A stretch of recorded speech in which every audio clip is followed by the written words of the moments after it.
మిత్రులకు కూడా నేను పేరు పేరున నా యొక్క నమస్కారం. చాలామంది పత్రికల మిత్రులకు లేదా ఇతరత్ర నాయకులకు కొన్ని అనుమానాలుండే. మరి రమేష్ అన్న ఒక బీఆర్ఎస్ పార్టీలో ఒక కుటుంబ సభ్యునిగా మరి ఉండేవాడు, ఎందుకు పార్టీ మారాడు మరి అందరికీ కొంత ప్రశ్నకరంగానే ఉండే. దయచేసి ఈరోజు మాట్లాడాల్సిన అవసరం ఉంది. మీ అందరినీ చూస్తుంటే మరి ఈ పెద్దల్ని చూస్తుంటే నాకు ఒక ఫీలింగ్ వస్తుంది. చిన్నప్పుడు ఎవడన్నా పిల్లగాడు ఇంటి నుంచి తప్పిపోతే గాయి తిరిగి ఇంటికి వస్తే ఎంత సంబరం ఉంటుందో తెలుసా?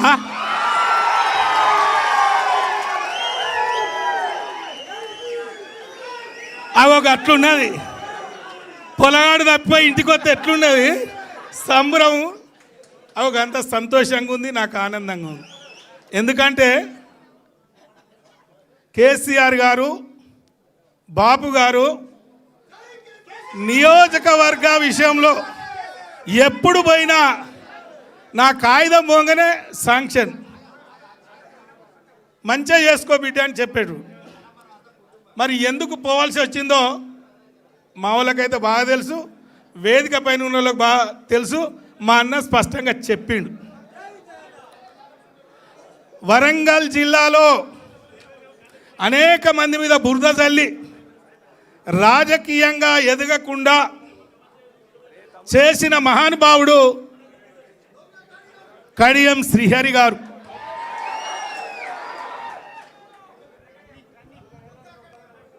ఎన్నికల ముందు రేవంత్ రెడ్డితో ములాఖాత్ కుదుర్చుకొని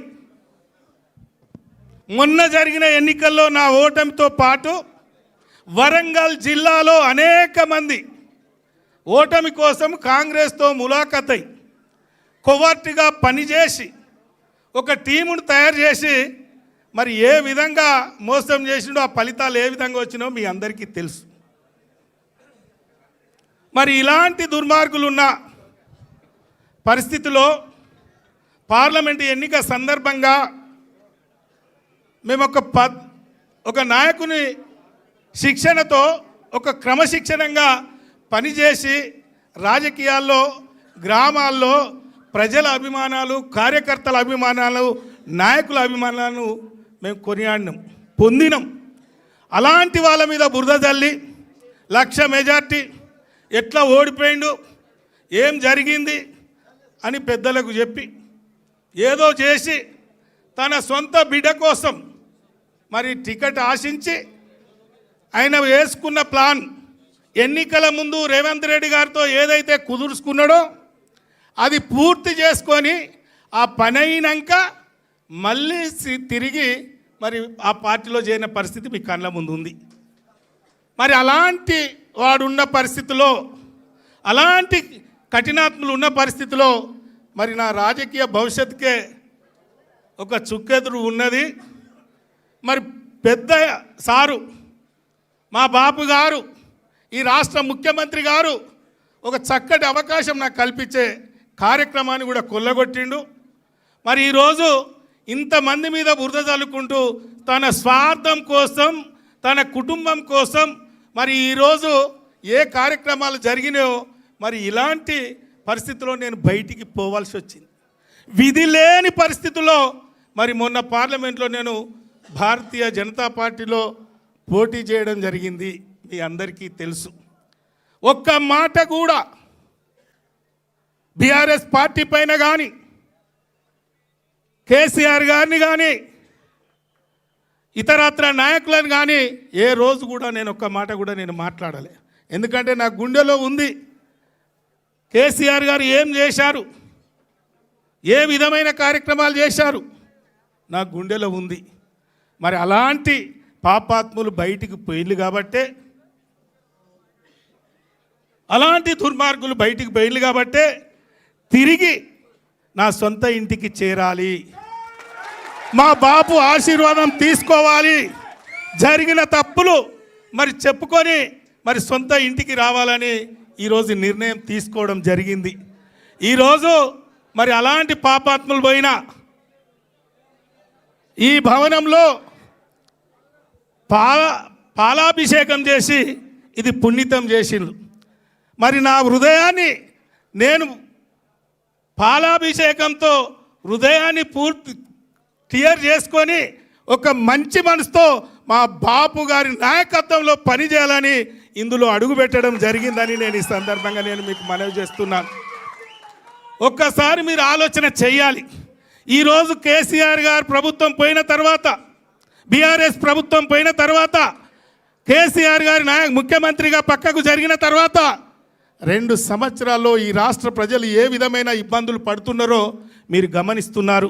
అది రైతులు కావచ్చు, కార్మికులు కావచ్చు, కర్షకులు కావచ్చు, విద్యుత్ కావచ్చు, లేదా ఇతరత్ర ఏ రంగంలోనైనా ఈరోజు 2 సంవత్సరాల్లో ఆగమాగం అడివి. ఈ రాష్ట్రంలో సంపద పెంచి ఎస్సీ, ఎస్టీ, బీసీ, మైనార్టీ వర్గాలను కాపాడుకొని అందరి ముఖంలో సంతోషాన్ని చూసిన మహానుభావుడు కేసీఆర్ గారు. మరి ఆ రోజు కేసీఆర్ గారిని ఈరోజు గుర్తు చేసుకుంటున్నారు. అందుకే ప్రజలు ఎప్పుడు ఎన్నికలు వస్తాయి మళ్ళీ కేసీఆర్ గారిని ముఖ్యమంత్రి చేసుకోవాలనే ఆలోచనలో ఉన్నారు. ఎంత తొందరగా వస్తే బాగుండు అని.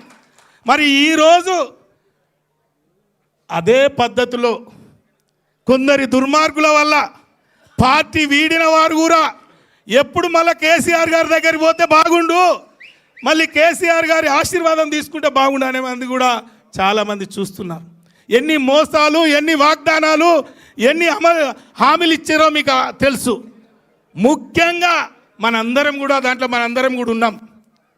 మన ఉద్యమకారుల్ని కూడా బుట్టలో వేసుకొని మేము అధికారంలోకి వస్తే ఉద్యమకారులకు ఇది చేస్తాం అది చేస్తామన్నారు. ఏమన్నా చేసిందా? ఈరోజు ఉద్యమకారులు మరి అందరూ కూడా మనం గుండె మీద చేసుకొని ఆలోచన చేయాలి. మాయ మాటలు చెప్పి మరి ఈ ప్రభుత్వాన్ని మార్పు కోరుకొని కేసీఆర్ గారిని గద్దెదించిన తర్వాత అన్ని వర్గాలతో పాటు ఉద్యమకారులను కూడా ఏం చేసిండో దయచేసి ఆలోచన చేసుకోవాలని ఈ సందర్భంగా నేను మీకు మనవి చేస్తున్నాను. ఏది ఏమైనా ఈరోజు వర్ధన్నపేట నియోజకవర్గ అభివృద్ధి కోసం ఆ రోజు నేను ఏ విధంగా కష్టపడ్డానో వాళ్ళ ఆశీర్వాదంతో 2 పర్యాయాలు బ్రహ్మాండమైన మెజార్టీతో నేను ఏ విధంగా గెలిచానో మరి రేపు రాబోయే మున్సిపల్ ఎన్నికలు కావచ్చు, ఏ ఎన్నికైనా ఖచ్చితంగా భుజాన పైన వేసుకొని మరి నా బాధ్యత కూడా తీసుకుంటానని కూడా ఈ సందర్భంగా నేను మీకు మనవి చేసుకుంటాను. నాకు ఒక బాధ ఉండే, నా కోసం 3 పర్యాయాలు పనిచేశారు కార్యకర్తలు.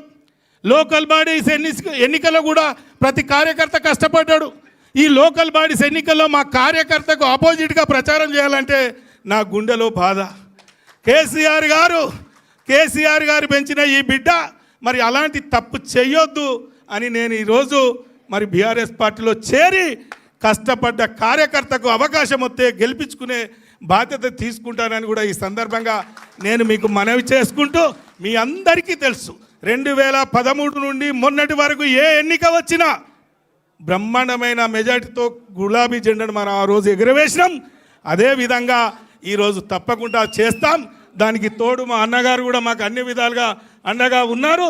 తప్పకుండా ముందుకు పోదామని కూడా ఈ సందర్భంగా నేను మనవి చేస్తూ, మరొక్కసారి నా కోసం కదిలి వచ్చిన పార్టీ శ్రేణులందరికీ, నాయకులకు, మరి వివిధ కార్యకర్తలు కూడా నేను శిరస్సు వంచి నమస్కరిస్తూ సెలవు తీసుకుంటున్నా.